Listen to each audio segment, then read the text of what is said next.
Assalamualaikum warahmatullahi wabarakatuh. Kami di sini dari kelompok 5 ingin memperkenalkan diri kami.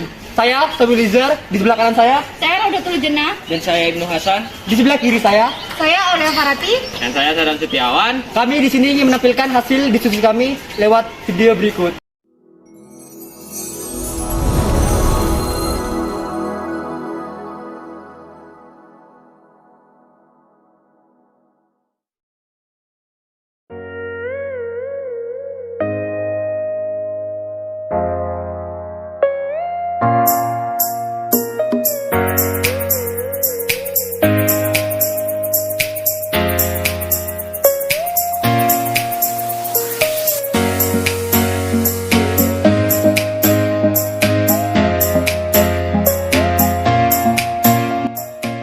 Mungkin di antara kalian yang mengenal siapa Mendel itu? Mendel atau nama lengkapnya Gregor Johann Mendel merupakan seorang birawan berkebangsaan Australia selama bertahun-tahun melakukan penelitian tentang pewarisan sifat-sifat pada tanaman kacang ercis atau kapri. Nah, mengapa Mendel menggunakan kacang ercis? Karena memiliki banyak sifat beda, jadi ada yang buahnya merah, putih, ada bijinya bulat, pisu, dan lain-lain. Lalu waktu pembuahan kacang ercis ini sebentar, dan kacang ercis ini mudah sekali dibudaya sehingga mudah untuk menumbuhkan dan mengamatinya. Dari percobaan tersebut, Mendel menemukan hukum segregasi dan hukum asortasi. Jadi, yang pertama hukum segregasi yang menyatakan bahwa pasangan alel pada induk akan memisah terlebih dahulu, sehingga setiap gamet hanya membawa satu gen dari induk yang akan diwariskan ke anaknya. Lalu, gen-gen yang sudah terpisah tadi akan mengelompok dengan gen dari induk pasangannya. Selanjutnya, sebelum lanjut ke materi persilangan, kita harus tahu dulu nih istilah-istilah dalam persilangan.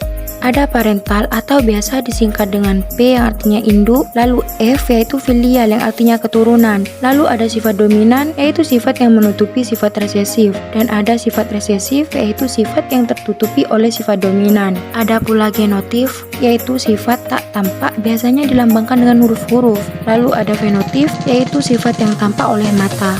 Homosigot yaitu pasangan alel yang sejenis, dan heterosigot yaitu pasangan yang tidak sejenis. Terus yang kedua ada hukum asortasi atau pengelompokan gen-gen secara bebas. Hukum ini juga dibagi menjadi dua persilangan, yaitu persilangan monohibrid dan persilangan dihibrid. Yang pertama kita bahas yang persilangan monohibrid, yaitu persilangan satu sifat beda. Persilangan monohibrid dibagi menjadi dua bagian, yaitu dominan dan intermediate. Persilangan dominan adalah persilangan dua individu sejenis yang memperhatikan satu sifat beda dengan gen-gen dominan. Terus yang kedua persilangan intermediate adalah kombinasi atau gabungan dari kedua induknya. Selanjutnya persilangan hibrid adalah persilangan organisme yang memiliki dua sifat beda.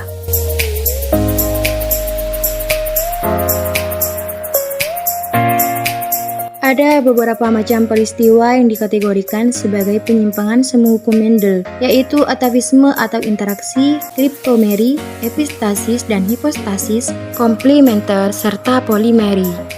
Yang pertama ada atavisme, yaitu munculnya sifat sebagai akibat adanya interaksi beberapa gen, contohnya bentuk jeger atau pial ayam. Nah, pada ayam terdapat beberapa bentuk macam pial nih. Contohnya pial mawar atau ros, pial ercis atau pi, dan pial tunggal atau single.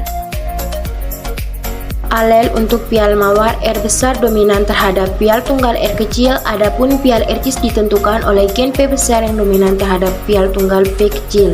Pial tunggal bergenotif P kecil R kecil R kecil, pial ercis bergenotif P besar R kecil atau P besar R kecil.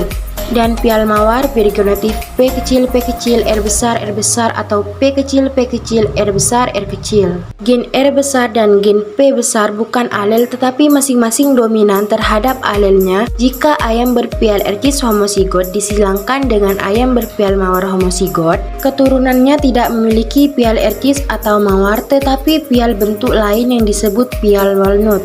sebuah gen untuk pial mawar dan sebuah gen untuk pial ercis mengadakan interaksi menghasilkan pial walnut seperti yang terlihat pada ayam-ayam keturunan pertama F1 pada persilangan. Lalu kriptomeri merupakan peristiwa tertutupnya ekspresi gen dominan apabila berdiri sendiri. Ekspresi gen ini akan terlihat jika terdapat secara bersamaan dengan dominan lain. Contoh kriptomeri pada bunga Linaria marocana.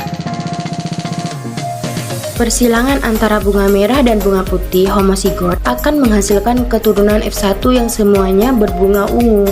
Jika tanaman F1 yang berbunga ungu ini dibiarkan menyerbuki sesamanya, akan didapatkan tanaman F2 berbunga ungu, merah, dan putih dengan perbandingan fenotip 9:3:4. Epistasis merupakan peristiwa suatu gen mengalahkan ekspresi gen lain yang bukan alelnya. Gen yang dikalahkan ekspresinya oleh gen lain yang bukan sealel disebut hipostasis. Dan untuk epistasis ini dibagi menjadi dua, yaitu epistasis dominan dan epistasis resesif. Yang pertama, epistasis dominan. Gen M besar bersifat epistasis terhadap gen K besar. Artinya, keberadaan gen M besar mengalahkan ekspresi gen K besar sehingga umbi lapis pada tanaman bawang bergenotif M kecil, K kecil tidak berwarna merah atau kuning, tetapi berwarna putih. Persilangan antara umbi lapis merah dan umbi lapis kuning menghasilkan tanaman bawang F1 yang semuanya berumbi lapis merah. Jika tanaman bawang F1 disilangkan sesamanya, akan didapatkan tanaman bawang F2 dengan perbandingan umbi merah, umbi kuning, umbi putih sama dengan 12:3:1. Yang kedua yaitu epistasis resesif. Perkawinan antara tikus hitam dan tikus putih homozigot akan menghasilkan keturunan pertama atau F1 yang semuanya berwarna abu-abu. Jika tikus abu-abu ini dibiarkan kawin sesamanya, akan didapatkan tikus F2 berwarna abu-abu, hitam, dan putih dengan perbandingan fenotip 9:3:4. Gen-gen komplementer merupakan gen-gen yang saling berinteraksi atau bekerja sama untuk memunculkan fenotip tertentu. Apabila salah satu gen tersebut tidak ada, maka pemunculan fenotip tersebut dapat terhalang.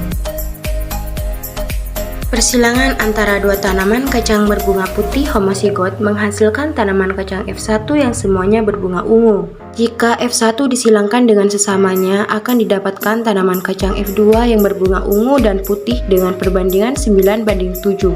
Yang terakhir, polimeri, yang merupakan peristiwa beberapa pasang gen yang bukan sealel memengaruhi sifat tertentu. Persilangan antara tanaman gandum berbiji merah dan tanaman gandum berbiji putih homozigot menghasilkan tanaman gandum F1 yang semuanya berwarna merah. Warna merah pada F1 itu tidak semerah induknya. Jika F1 disilangkan dengan sesamanya, akan diperoleh tanaman gandum F2 berbiji merah dan putih dengan perbandingan 15:1.